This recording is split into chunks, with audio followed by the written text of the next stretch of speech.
Tonight on Washington Week, we'll talk about, you guessed it, Signalgate, my inadvertent inclusion in the suddenly famous Houthi PC small group, and the consequences of this astonishing security breach. Next. This is Washington Week with The Atlantic. Corporate funding provided by... In 1995, two friends set out to make wireless coverage accessible to all. With no long-term contracts, nationwide coverage, and 100% U.S.-based customer support. Consumer Cellular. Freedom calls. Certified financial planner professionals are proud to support Washington Week with The Atlantic. CFP professionals are committed to acting in their clients' best interest. More information at letsmakeaplan.org. Additional funding is provided by Koo and Patricia Ewan for the Ewan Foundation, committed to bridging cultural differences in our communities. Sandra and Carl DeLay Magnuson, Rose Herschel and Andy Shreves, Robert and Susan Rosenbaum, the Corporation for Public Broadcasting, and by contributions to your PBS station from viewers like you. Thank you. Once again, from the David M. Rubenstein studio at WETA in Washington, Editor-in-Chief of The Atlantic and moderator, Jeffrey Goldberg. Good evening and welcome to Washington Week.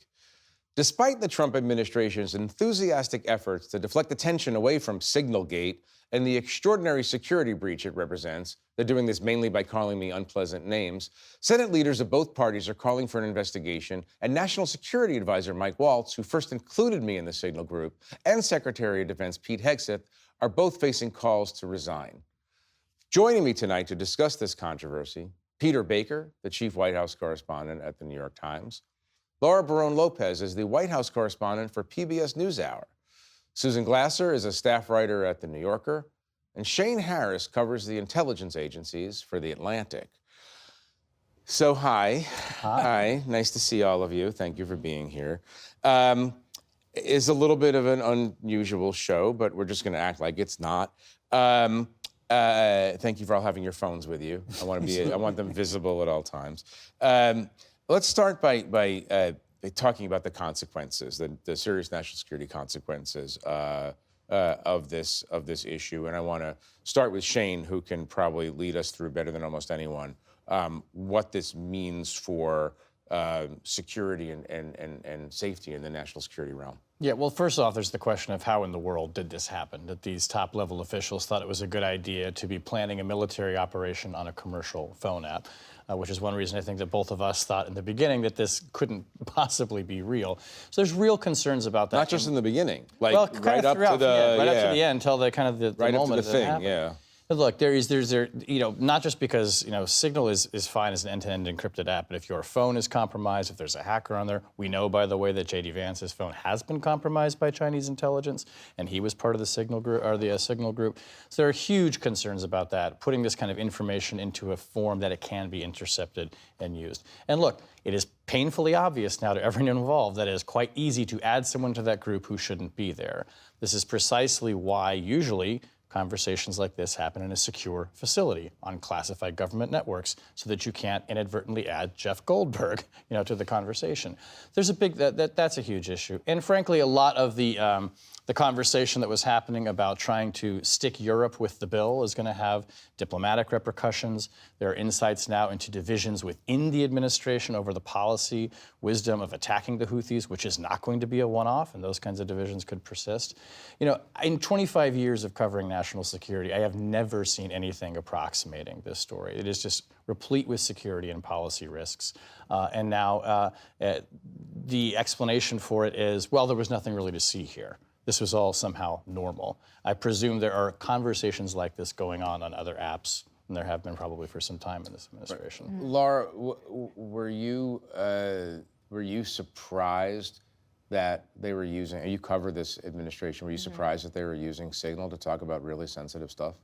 Yes. I know that Signal has become something that's used a bit more amongst government officials, although there's questions about whether it should be used, period, because of the records keeping laws that are Go in into place. that. What does that mean? Well, just that, there's supposed to be records kept of official government communications, and Signal text can disappear. You can set it on the app to disappear as early as an hour or seconds after you send a text message on that app to a week afterwards. And I believe in your group chat that you were involved in, it was set to about a week. Yeah. So a week, and then they changed it to, Mike Waltz changed it to 4 weeks. Yeah. to 4 actually, weeks. which So I that's, didn't understand. But I mean, that's also what is at the heart of the lawsuit right now that they're facing, which is that they need, and they were ordered by a judge to preserve these documents. Right.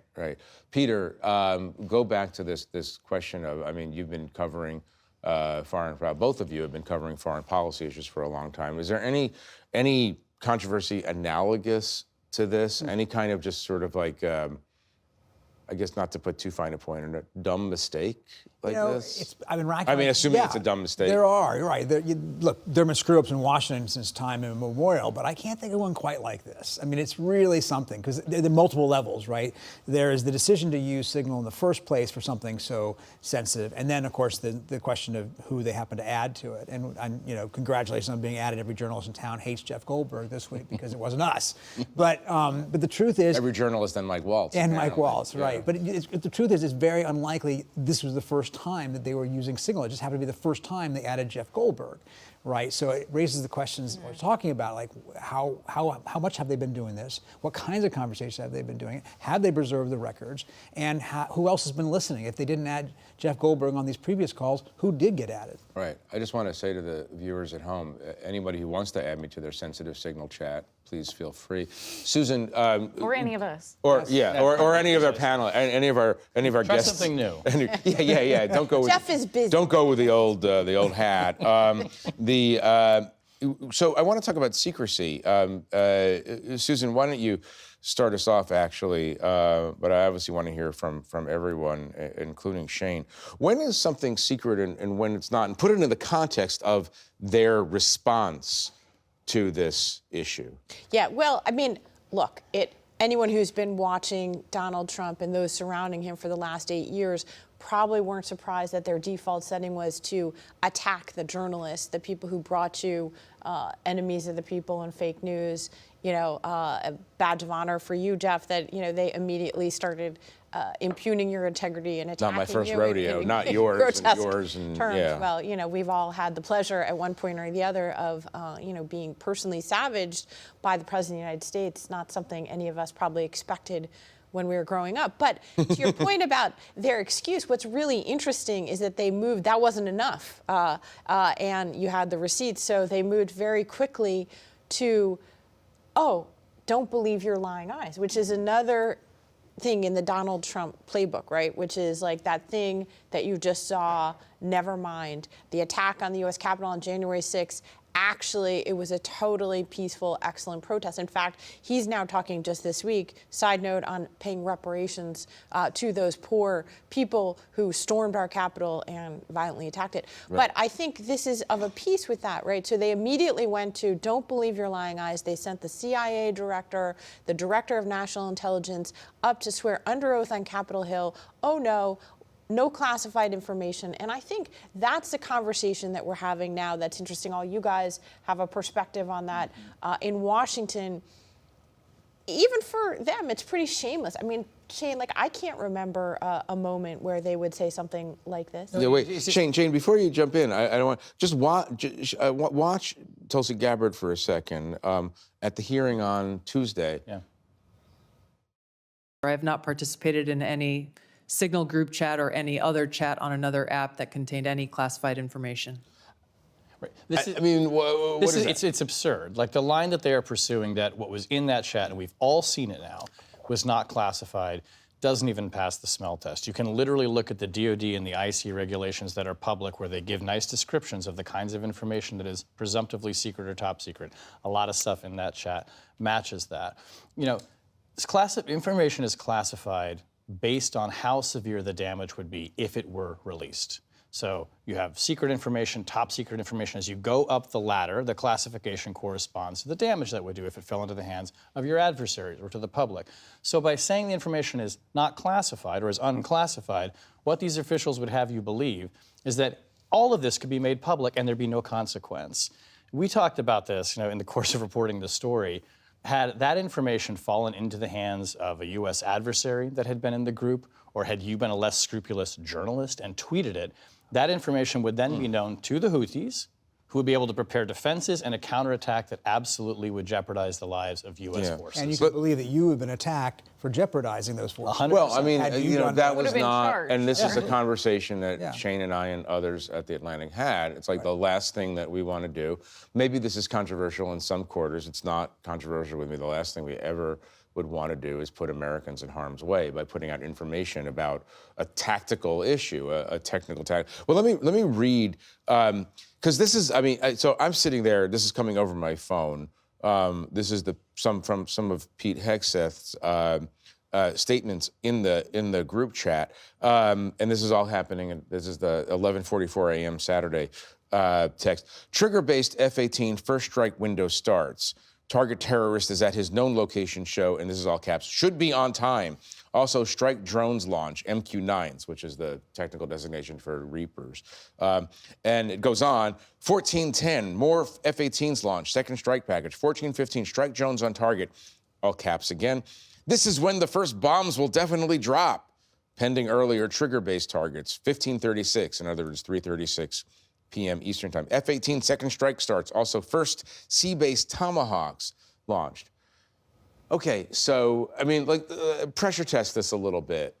Is there any plausible argument that Tulsi Gabbard is not dissembling when she says that's not classified information? Well, again, they're offering us a farcical excuse, and what's remarkable to me, Jeff, is that they're getting so many people to go along with it. You've seen a few skeptical Republicans, but essentially, Trump prides himself on forcing people to go along with even the most absurd things. My question to you is, in all of your concerns about publishing this article, your discussions with Shane, your colleagues, did you ever anticipate that they were simply going to look you in the eye and say, oh no, Jeff, it's actually top secret, the deportation flights of Venezuelans, but absolutely we can talk in public about war strikes that haven't happened yet? Look, consistency is not something that we experience too much in politics and covering politics. But no, what I thought, honestly, and Shane might have a different view, what I thought, and actually, on that morning that we were posting, or that we were getting ready, we asked the National Security Council, we asked the White House, first we had to ask, is this real? Yeah. Obviously I felt like it was real at that point. Is it real? And they came back with a reasonable statement that said, apparently this is true and we're looking into it. And then when we published based on that. So at first the reaction, and that gave me some indication, false indication it turns out, that they were going to then come out and say, yeah, this was a big mistake, a big breach. We're figuring out who's responsible, who's going to take responsibility for it, and this is how we're going to fix it. That's what would have happened, I think, in other administrations. But they went to a sort of an automatic, aggressive posture, not fully thinking through the idea that we had all of the texts with us, and they just confirmed that they're real. I don't. At first, they were heading down a pathway that we recognize as White House correspondence. Yeah. Right, which is like, okay, you turn it into a 1 or 2 day story by saying, yeah, boy, when we make a mistake, it's a doozy. But Well, they acknowledged that it was real. They said, yes, the mistake was, they said this was inadvertent. Yeah. That signal chat is real. And then they went from that to Pete Hegseth coming off of the plane saying, no, it's all a lie. None of this was classified. It reminds me of a story, Peter, that you actually wrote a few weeks ago that was about this Trump tactic, this White House tactic of essentially basing all of their actions on misleading statements, false statements, or outright lies. And so a question I have, Jeff, is, they decided to deploy that playbook Yeah. with both of you, with the Atlantic, Yeah. attempting to discredit you. Yeah. Do you think that there's a lesson for the press or others that are being intimidated right now by the administration in the way that the Atlantic handled this reaction? I mean, yes, and it's not. It's the playbook is just continue to do your job, which is you can only if you're willing to be intimidated, you have to be willing to be intimidated in order to have an effective bully, right? When they I think this has all been in public, but on Tuesday, as they're pushing back and saying we're lying and we're this and I'm a sleazebag and all these other kind of things, Shane and I kind of looked at each other and with our other colleagues and said they're trying to goad us into putting out. We have to defend ourselves against the charge that we're lying. So it didn't make sense as a strategy for their part. But I suppose, and we could see this in other parts of journalism, maybe, and certainly in other industries. I suppose there is a lesson here, which is, and again, you don't want to sound, self-righteous or anything, but if you have the truth, and it's on, and you're aligned with the truth, this is a thing that happened. Here's reality. You got to keep pressing it, because ultimately, the voters, the citizens will recognize reality. I mean, I think it's not that hard to just say to yourself, I will not be bullied by any of this. There's another lesson too. Is the way in the first story, we handled the information that we had, knowing that it was sensitive, knowing that it could have jeopardized people's lives. We put it out, and we were very, very careful about not disclosing anything that kind of would hit that threshold and describing it and talking around it. I was expecting that if the government did acknowledge this, and I had some concern that they wouldn't even acknowledge it at all, they might be to some degree grateful for our judiciousness and our prudence in that, right? And saying thank you very much, and we're so glad you left it out. So here you have a veteran intelligence reporter who thinks that the administration is going to be grateful to reporters for pointing out. And by the way, that is a universal. I don't think the Obama, Biden, Bush, I don't think any of them would be grateful. There were one or two people who I will say in conversation said thank you for holding back what you did. But then they turn around and say, oh no, there's nothing here, and you guys are making it up. Well, and we were more careful with National Security Administration information than the government. Oh, and by the way, to your question about the handling of it, I think, they will certainly study this one day in the future, assuming there are people around to do this, to go basically in 12 hours from, yes, it's our chat group, to Laura Ingraham on Fox News, the national security advisor, saying, well, I'm not a conspiracy theorist. Well, thank you for bringing that up, because maybe that's a. Do we have some tape of that? This is we happen to have some tape of that. So watch this, because this is interesting, and it's a very Washington kind of thing. This is the play. This is the play that they ran. Let's watch it. How did a Trump-hating editor of The Atlantic end up on your Signal chat? Laura, I'm not a conspiracy theorist, but of all the people out there, somehow this guy who has lied about the president, and he's the one that somehow gets on somebody's contact and then gets sucked into this group. How's the number on your phone? Well, if you have somebody else's contact and then somehow it gets sucked in, it gets sucked in.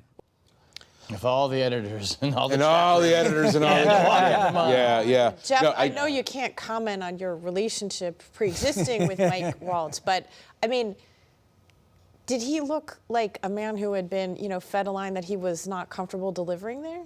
Yeah, and you're right. I'm not commenting on my relationship with Mike Waltz, but he looked like he was flailing and performing for the president, obviously, and I think the White House is very concerned. Laura, you could speak to this, obviously. I think the White House is trying to figure out if anybody in there has been disloyal by talking to me or others about these kind of issues. I just want to note, for the record, that I did not suck my phone number into his phone. I don't know. I mean, can I just tell you? And I mentioned this, but the funniest thing I've heard in all of this was in my family group chat, and I know that now has a fraught overlay in my family group chat. One of my kids said the most amazing part of this story is that Daddy has learned how to take a screenshot. So my ability to manipulate Mike Waltz's, I mean, there is an explanation for why my phone number is in Mike Waltz's phone. And very frequently in reporting, we find out that the obvious explanation is the correct. Do you have a theory, though, Jeff, about we've all done that where we've typed in Jeff and it turns out to be the wrong Jeff? Yeah. Right? Is there another Jeff or another Goldberg that you think that was intended to be on that chat? Have you had Might have been Bill Goldberg, the professional wrestler. There you go. But probably not. The speculation is that the trade representative, James, is it JG? Yeah. I don't know. I mean, somebody. Which would be weird, though, for a military operation, right? Or is it because of the shipping? Weird for a military operation? Yeah. Well, notice who's not on the chat. I mean, now that Shane and I published the list, the acting chairman of the Joint Chiefs of Staff, there's no military representative on a chat about a military operation. It's all political, including Susie Wiles, the Treasury Secretary. I mean, it was interesting. Miller. What? And Stephen Miller comes into the chat and, as you read, shuts the chat down and says, "This is what the president wants." But no, I have to ask. I mean, and Laura, let me start with you.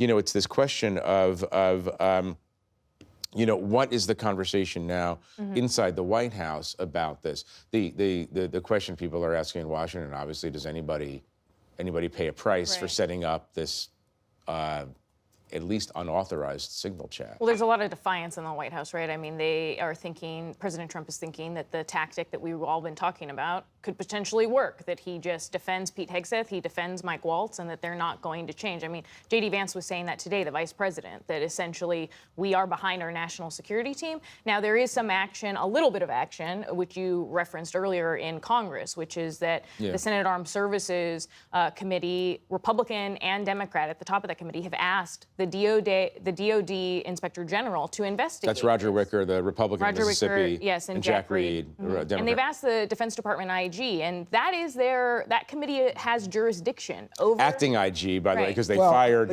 But that's actually important. They're not having a hearing themselves. Right, they're not. They've asked the IG. They're not investigating themselves. Right. They've asked the IG. It's hard, I'm told, for an IG to just ignore a request like that, a bipartisan request. But Peter, why is that notable? Well, it's notable because of what Donald Trump has done structurally to the system of accountability since he took office in a very short amount of time. One of the first things he did, of course, was fire all the IGs, right? The inspectors general, whose job is to find wrongdoing, waste, fraud, all that kind of stuff, what DOJ is supposedly doing.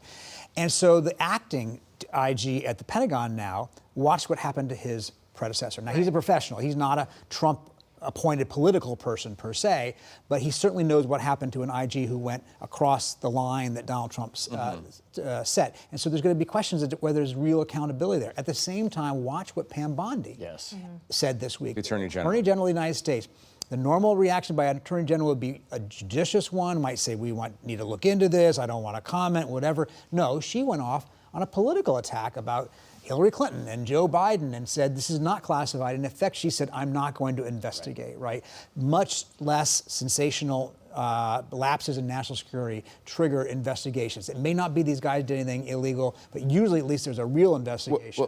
Let me point out something. Peter, well, the IG would be the perfect place for that independent. If there was a genuine let me point out something that people are talking, and you see this in Reddit and other places where junior military officers, junior CIA analysts, State Department people are saying that, in embassies, and we know this, at the end of the day, security officers come through offices in embassies and they look for classified material. If somebody left it on their desk, they can get real trouble. I mean, you get fired in the military, you can get court-martialed for this. So that's a conversation that a lot of people are having, realizing that their bosses don't seem to be holding themselves accountable. I do want to ask Susan, and we might end here on this. I mean, it maybe because we live in a moment when the Republicans in Congress, Republicans who control Congress, are not doing oversight in the way that we've traditionally understood oversight. I thought it was notable that Wicker, the senator the Republican senator who chairs the Armed Services Committee, said,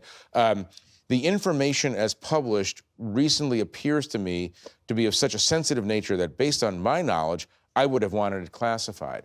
I mean, that statement from Wicker seems like a noteworthy statement in this maybe not in an ordinary time, but in this climate, that really signals something.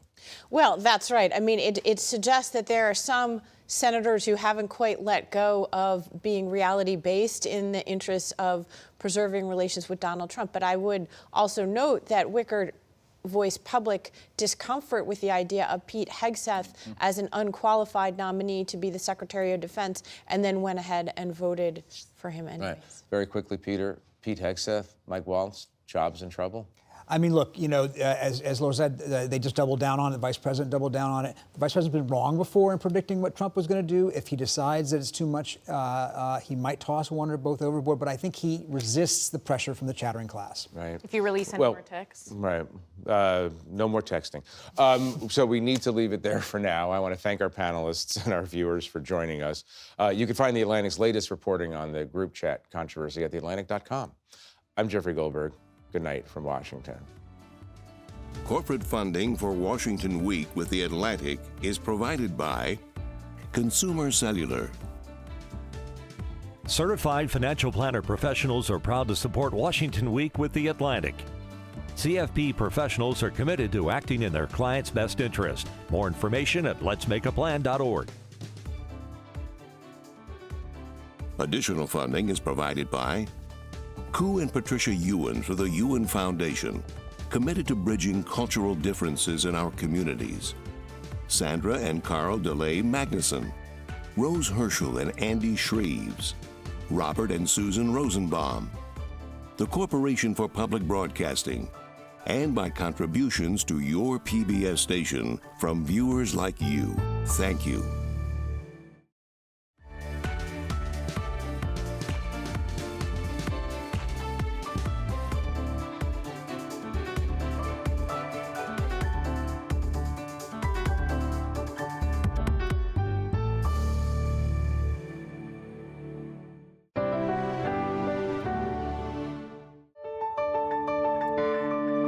You're watching PBS.